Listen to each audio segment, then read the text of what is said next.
Hello guys, तो कैसे हैं आप सब। मेरा नाम है डेविल। जैसे आप सब जानते हैं कि मैं अपनी वीडियोस में आप सबकी लव स्टोरी शेयर करता हूं, वैसे मुझे एक और लव स्टोरी आई है। उनका नाम है रिंकी शर्मा।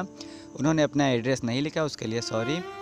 चलिए फिर शुरू करते हैं। रिंकी शर्मा लिखती हैं कि जब वो 14 साल की थी तो उन्हें एक 19 साल के लड़के से प्यार हो गया। वो उन्हीं के कॉलेज में पढ़ता था, वो उनसे काफ़ी सीनियर था, लेकिन वो स्मार्ट दिखने में था और बॉडी उसकी काफ़ी अच्छी थी, जिसकी वजह से सारी स्कूल की लड़कियां उसके ही दीवानी थी और मैं भी उसकी दीवानी थी। वो शक्ल से काफ़ी भोला दिखता था, लेकिन वैसा था नहीं। मुझे उससे प्यार हो गया, लेकिन मैंने किसी से नहीं कहा, जहाँ तक अपनी फ्रेंड से भी नहीं बताया। मैं जब कैंटीन जाती थी तो वो भी वहीं होता था, मैं उसको ही देखा करती थी। काफ़ी टाइम निकल जाने के बाद मैं उसी को ऐसे ही देखती थी रोज़, जो जब अपने क्लास में या कहीं दोस्तों के साथ होता था। तो एक दिन उसने कैंटीन में नोटिस किया कि मैं उसी को देख रही हूँ, तो उसने जैसे ही मुझे देखा और मेरी नज़रें नीचे हो गई। फिर वो बाद में मुझे ही देख रहा था और मेरी नज़रें जैसे ऊपर उठी उसको देख के फिर नीचे हो गई। फिर वो चला गया वहाँ से, और ऐसे ही 2-3 बार हुआ। फिर एक दिन हम लोग कैंटीन में बैठे थे और मैं उसको देख रही थी, लेकिन उस दिन उसने कुछ ज़्यादा ध्यान नहीं दिया, कुछ परेशान लग रहा था। और वो जैसे गया तो उसकी एक बुक वहीं पे रह गई, तो मैंने कहा कि मैं उसको दिए आऊँ। तो मैंने उसकी बुक उठाई और मैं देने जा रही थी कि मुझे याद आया कि मैं उसको अपना नंबर दे दूं।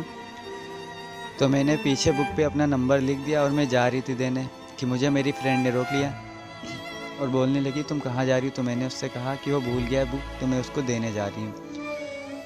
उसका नाम रवींद्र था, लेकिन मैं उसका नाम नहीं लेती हूँ क्योंकि मुझे उसके नाम से भी नफ़रत हो गई है, इसलिए मैंने उसका नाम नहीं लिखा है इसमें कहीं पे। खाली एक जगह लिखा कि आपको भी पता चले उसका क्या नाम था। तो जब मैं उसको देने गई तो उसके क्लास में काफ़ी लड़के थे। जैसे उन्होंने मुझे देखा और मेरा मजाक बनाया, मुझे बहुत बुरा लगा। वो सब हंसने लगे थे। मैं वहाँ से बुक रख के चली आई, तो वो बुक उठाया उसने कि नहीं उठाया मुझे नहीं पता, क्योंकि मैं तो चली आई थी। फिर 2 दिन बाद उसकी कॉल आई, तो नया नंबर देखा। मैंने भी कहा किसी का नंबर होगा। पहले मिस कॉल आई तो मैंने भी इतना ध्यान नहीं दिया। उसके बाद में मैंने जब उठा के देखा तो वो उसी की कॉल थी। मैंने कॉल किया तो उसने उठाया और हम लोगों की बात हुई। जब पहली बार बात हुई तो मैं बहुत खुश हुई, ऐसा लग रहा था कि मैंने सब कुछ जीत लिया हूँ। फिर हम दोनों की बातें चलती रही। फिर वो कॉलेज जाने लगे, एक ही साथ में कैंटीन में फिर बैठते थे और हम दोनों अपने दोस्तों को भूल चुके थे। लेकिन वो मेरे साथ पहली बार नहीं था, मतलब उसके साथ काफ़ी लड़कियों के साथ उसने ऐसा किया था, लेकिन मेरा पहली बार था। तो मुझे ऐसा लग रहा था कि हाँ जो है ये सब कुछ यही है, मेरी ज़िंदगी पूरी यही है। तो मैं उस पर काफ़ी ज़्यादा भरोसा करने लगी थी। ऐसे ही कुछ टाइम बीतता गया। जब वो इंटर में आया, 12th में, और मैं हाई स्कूल में पहुंची, तो वो फेल हो गया था। मैं 11th में आई, वो फिर से फेल हो गया। फिर हम दोनों का क्लास पास हो गया और हम दोनों लोग एक ही क्लास में बैठते थे, एक ही बेंच पे बैठ के बातें किया करते थे। उसकी वजह से मेरे पढ़ाई से भी ध्यान हट गया था। मुझे कुछ अच्छा नहीं लगता था। घर पे जाती थी तो उसके अलावा कुछ नहीं दिखता था, जहाँ तक कि खाना खाने का भी मन नहीं करता था जब तक कि उससे बात नहीं हो जाती थी। फिर जब वो कॉलेज से निकल गया तो मेरा लास्ट ईयर था उधर, क्योंकि मैं फ़ेल हो गई थी, वरना मैं भी निकल जाती। उसी के बातों के चक्कर में मैंने पढ़ाई पे ध्यान नहीं दिया। वो जब दूसरे कॉलेज गया तो हमारी बातें कम होने लगी, क्योंकि वो मुझसे झूठ बोलने लगा था। जब मैं फ़ोन करती थी तो वो काट देता था, और रात में जब उठाता था तो कहता था कि आज पढ़ाई का लोड ज़्यादा है और नया कॉलेज ऐसा है, मुझे समझ में नहीं आ रहा कि मैं क्या करूं। यही बातें करके वो रख देता था।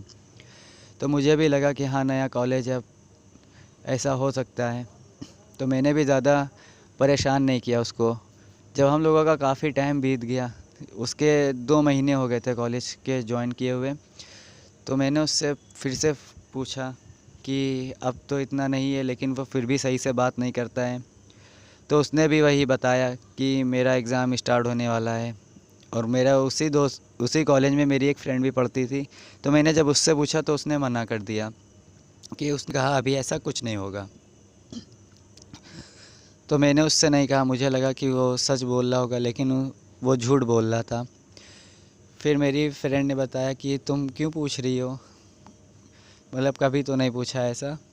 तो मैंने जब उससे पूरी बात बताई तो उसने कहा नहीं, उसकी एक गर्लफ्रेंड है, वो उसी के साथ सारा दिन रहता है, वो बिज़ी रहता है, पढ़ाई पे ध्यान नहीं देता है, और मेरे कॉलेज के सामने ही बिल्कुल है।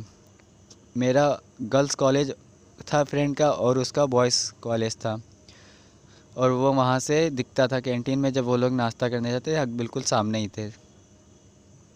तो मैंने नाम बताया तो नाम से नहीं जानती थी, तो मैंने फ़ोटो भेजा तो उसने बताया मेरे उसकी पूरी कहानी। कहा अच्छा ठीक है, अगर तुम्हें यकीन नहीं है तो मैं तुम्हें एक वीडियो भेजूँगी। तो उसने वीडियो बना के भेजी, जिसमें से वो दोनों लोग बेंच पे बैठे आपस में एक दूसरे का हाथ पकड़े और बातें कर रहे थे। वो देख के मैं बहुत ज़्यादा अपसेट हो गई और मैंने अपना फ़ोन तोड़ दिया। मैं बहुत रोई। फिर मैंने उससे कुछ नहीं बोला, लेकिन फिर भी मैंने कॉल की क्योंकि उसकी मुझे याद आ रही थी, मेरा फ़र्स्ट टाइम था, तो मैं अपने प्यार को भुला नहीं पा रही थी। लेकिन उसने फिर वही जवाब दिया मेरे साथ। उसने कितनी बार ऐसा कहा, लेकिन जब मैं ज़्यादा अपसेट हो गई तो मैं उससे लड़ाई करने लगी और हमेशा हमेशा के लिए फ़ोन उसका उठाना ही बंद कर दिया और अपना फ़ोन तोड़ दिया। फिर से मैंने अपनी सिम भी चेंज कर दी। मुझे पता नहीं उसको नंबर कहाँ से मिला, लेकिन उसकी रोज़ कॉल आने लगी। तो मैंने भी उठाई तो मुझे उसके नाम से भी नफ़रत सी होने लगी थी।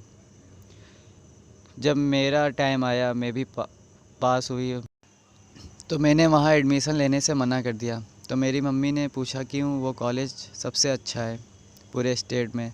मैंने कहा नहीं मम्मी, मुझे नहीं पढ़ना है वहाँ पे। और मुझे उस कॉलेज से भी नफ़रत होने लगी थी कि जिसने मेरे प्यार को छीना।